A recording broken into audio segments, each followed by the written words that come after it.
Kojúmọ́ máa níbi gbogbo tọwọ́jà ìkànnì amóhùnmáwòrán DIGINAIJA TV ṣe bẹ́ẹ̀ tó dé lórílẹ̀‐èdè wa Nàìjíríà káàkiri ilẹ̀ káàrọ̀ oòjíire gẹ́gẹ́ bẹ́ẹ̀ ti ṣe mọ̀ pé àlàáfíà àti mọ̀ jáde sí àti mọ̀ gbé níbẹ̀ àti mọ̀ fi tó ilé tí àwọn ìṣẹ̀lẹ̀ lórílẹ̀‐èdè wa Nàìjíríà káàkiri ilẹ̀ káàrọ̀ oòjíire yálà lábala òṣèlú abala ìròyìn amúlùdùn tàbí abala eré ìdárayá ṣé agboolé Fuji náà la àbáyé ta ó ti mọ̀ já yín sí níbi tí gbajúgbajà olórin Fuji ní Adewale Ayuba náà ti fi ìdáhùn sí ìbéèrè wípé kí ni ìdí tí ẹ fi ṣe bẹ́ẹ̀ tí ẹ fi lọ di kìrìsìtẹ́nì nítorí mùsùlùmí ni àwọn ènìyàn ṣe bẹ́ẹ̀ ni wọ́n mọ̀ ìmọ̀ tẹ́lẹ̀ rí o níbi ìfọ̀rọ̀wérọ̀ kan náà ló ti ṣe bẹ́ẹ̀ ló ti fi èsì ìdáhùn ọ̀hún síta ó jẹ́ kó di mímọ̀ wípé pé ènìyàn ṣe kìrìsìtẹ́nì tàbí ènìyàn ṣe ẹ̀sìn mùsùlùmí ó ní kò ní ṣe pẹ̀lú iṣẹ́ tí ènìyàn ṣe ó ní kò ní ṣe pẹ̀lú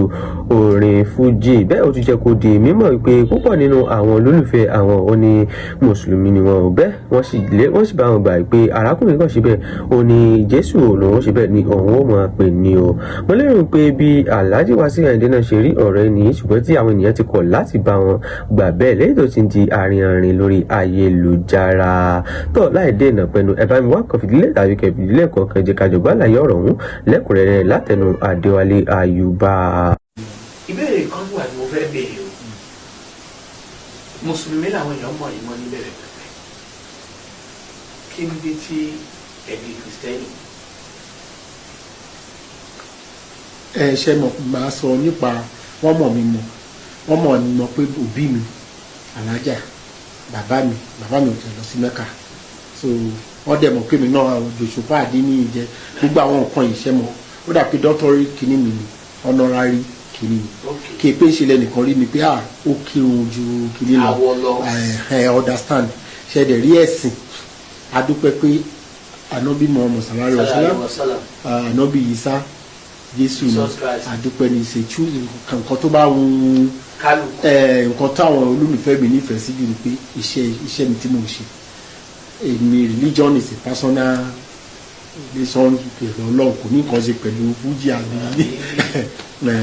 iṣẹ́ tẹ̀ ṣe bẹ́ẹ̀ ni kò ní nǹkan kò dá nǹkan kò dẹ̀ dín ẹnìkan kan kò lọ sọ́ọ̀sì pé òbí tó bíbí mùsùlùmí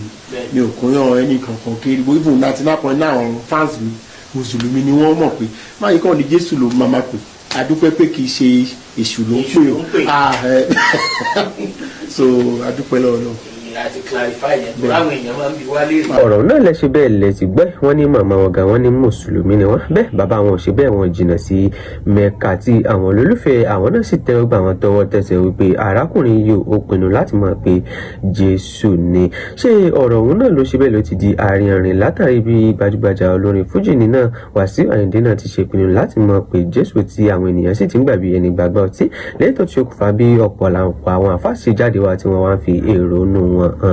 mo lérò pé ó yẹ kán bá àwọn náà gbà gẹ́gẹ́ bí wọ́n ti ṣe fẹ́ nítorí bí Adewale Ayuba ṣe fi léde nínú fọ́nrán ọ̀hún ó jẹ́ kó dé mọ̀ pé ẹ̀sìn tó bá wo ní kálukú náà ló lè ṣe ó ní ẹ̀sìn kìrìsìtẹ́nì tàbí ẹ̀sìn mùsùlùmí ó ní kò ní í ṣe pẹ̀lú orin Fuji kíkọ tó ìyàtọ̀ bá kò sẹ́yìn náà ẹ̀rọ wà gbé láti bá fi sọ sábàlá àríwísí ìyẹn comment section bákan náà kẹba láìkẹ́ sí bá ṣẹ́ẹ̀kẹ́ fi sọ sáwọn olólùfẹ́ yìí jákèjádò Nàìjíríà ìkànnì DIGINAIJA TV àwa ní tiyín ní tòótọ́ ẹ ṣé fún wíwò àti gbígbọ́ tí ẹ̀ ń gbọ́ wa a tún máa bá yín pàdé lọ́jọ́ mi nígbà mi lórí ìkànnì kan náà àǹdágbére báyìí fún yín pé ó dàbọ̀.